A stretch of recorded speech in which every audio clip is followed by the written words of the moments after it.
Hello friends, exponential equality का एक बहुत बढ़िया क्वेश्चन हमारे सामने, बहुत ही कंसेप्चुअल क्वेश्चन है।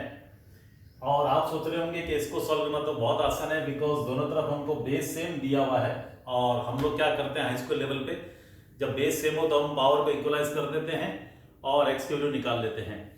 लेकिन बच्चों, यूजुअली हाई स्कूल लेवल पे हमारी नॉलेज कंप्लीट नहीं होती है, वो बहुत ही एलिमेंट्री नॉलेज होती है।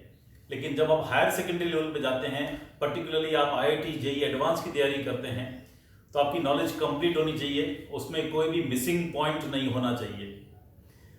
तो पहले समझने की कोशिश करते हैं कि जब हमारा बेस सेम हो दोनों तरफ, तो ये जो एक्सप्रेशंस हैं ये इक्वल कब हो सकते हैं, what are the conditions for that. तो सबसे पहले तो आपको ये समझना है कि फर्स्ट कंडीशन कि हम a raised to b will be a raised to c if your a is 1। अगर आपका बेस 1 है तो फिर उसकी पावर्स कुछ भी हो, it won't make difference, the expressions will still be equal. तो पहली बात यह है कि अगर बेस को 1 मान लिया जाए तो ये दोनों तरफ के एक्सप्रेशंस हमेशा इक्वल होंगे, पावर्स फिर कुछ भी हो जाए। सेकेंड बात ये हो रही है कि अगर मैंने a raise to b equal to a raise to c लिखा, ये तब ट्रू होगा अगर a 0 हो जाए and b and c both should be positive. क्योंकि आपको पता है 0 रेज टू पॉजिटिव पावर ही डिफाइंड होगा रियल नंबर्स पे, 0 की पावर 0 अनडिफाइंड है, 0 की नेगेटिव पावर अनडिफाइंड है। तो जब हमारा बेस 0 होगा तो उसकी पावर पॉजिटिव होनी चाहिए, यानी जब आप बेस को 0 लेकर के जो x की वैल्यू निकालेंगे, उन x की वैल्यू को यहां पुटअप करके देखेंगे इन दोनों में और चेक करेंगे ये दोनों पावर्स पॉजिटिव आ रहे हैं कि नहीं। अगर आ रहे हैं तो वो x का वैल्यू एक्सेप्टेबल है, और अगर कोई भी पावर नेगेटिव आ रही है तो वो x का वैल्यू हमको रिजेक्ट कर देना पड़ेगा। तो अगर हमारा बेस 0 हो तो पावर्स का पॉजिटिव होना कंपलसरी है, वो ही एक्सेप्टेबल सॉल्यूशन होगा इस इक्वेशन के लिए। Third, a raise to b equal to a raise to c if a मेरा -1 हो जाए एंड बेस -1 हो जाए, तब b and c both should be even numbers, या b and c both should be odd numbers. हम even numbers कैसे लिखते हैं, ऑड नंबर्स कैसे लिखते हैं 11th 12th साइंस में। 2m means even integer, 2m + 1 means odd integer, m belongs to z। तो जब बेस मेरा -1 हो तो जो पावर्स हैं वो इंटीजर्स ही होनी चाहिए, बिकॉज -1 की पावर इंटीजर होगी तो ही मुझे रियल नंबर में सॉल्यूशन मिलेगा। -1 की पावर अगर फ्रैक्शन होगी तो रियल नंबर में सॉल्यूशन नहीं मिलेगा। और अगर मुझे इसको इक्वलाइज करना है और a को मैंने -1 लिया है, तो b and c both should be even या बोथ शुड बी ऑड। एक इवन एक ऑड नहीं चलेगा, बिकॉज -1 की पावर ऑड -1 हो जाएगा और दूसरी साइड पे -1 की पावर इवन 1 हो जाएगा। तो जब हम बेस को -1 लेते हैं तो हमारी जो पावर्स हैं वो दोनों इवन आनी चाहिए या ऑड आनी चाहिए। तो हम बेस को -1 लेके x की वैल्यू निकाल लेंगे और चेक कर लेंगे b और c दोनों इवन या दोनों ऑड आ रहे हैं कि नहीं। अगर हो रहा है तो बहुत अच्छी बात है, that value of x is acceptable, otherwise value of x is not acceptable. ये थर्ड पॉइंट हुआ। और fourth point, a raise to b is equal to a raise to c if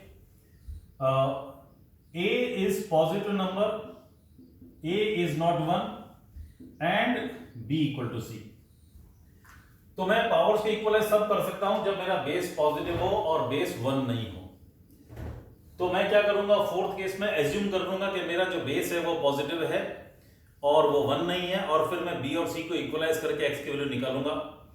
और फिर वो पॉसिबल है कि वो जो x की वैल्यू आ रही है, यानी कि इन दोनों को मैंने इक्वलाइज किया और मुझे x की कुछ वैल्यू मिली, इट इज पॉसिबल कि उन x की वैल्यूज के लिए मेरा जो बेस है a वो इन चीजों को सेटिस्फाई नहीं कर रहा है, इन कंडीशंस को सेटिस्फाई नहीं कर रहा है। बट कोई बात नहीं, आप x की वैल्यूज निकालने के बाद, इनको इक्वलाइज करके x की वैल्यू निकालने के बाद आप यहां पर रख के देख लीजिए कि इक्वलिटी बन रही है कि नहीं।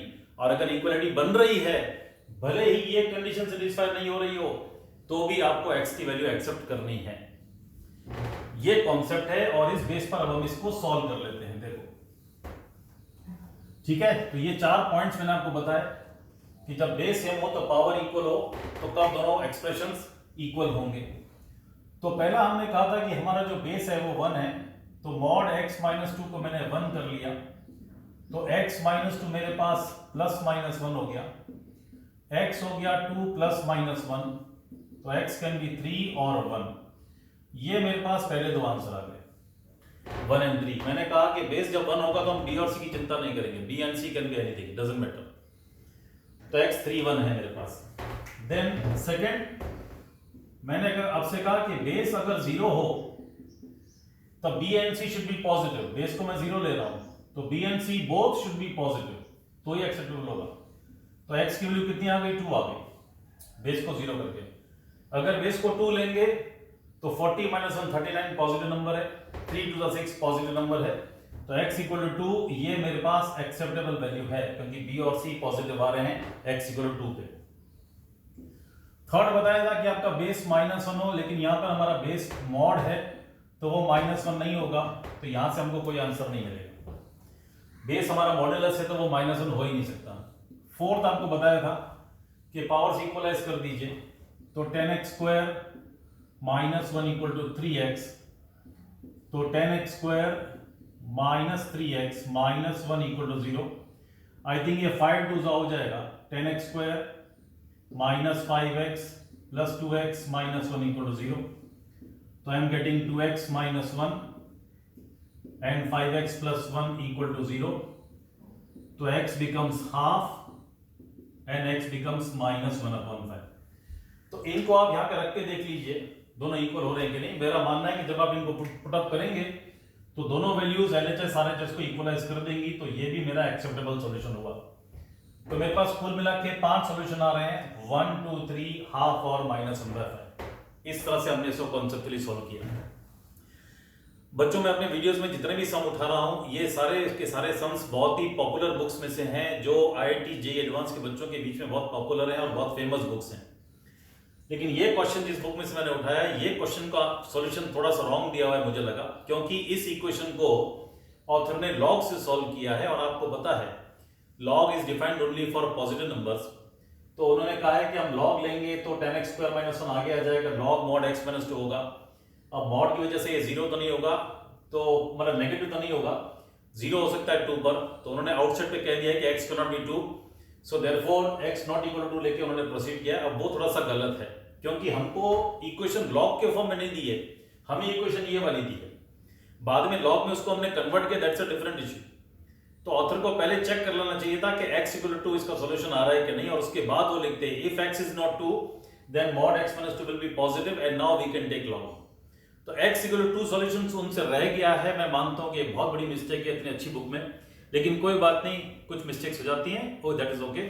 मैंने आपको इसके बताया कि 5 सॉल्यूशन आएंगे, आप अपने टीचर से भी क्रॉस चेक करवा सकते हैं। सो बच्चों, होप आप लोगों को क्वालिटी ऑफ क्वेश्चंस, सॉल्यूशंस और नॉलेज टिप्स बहुत अच्छे लग रहे होंगे JEE एडवांस की तैयारी के लिए।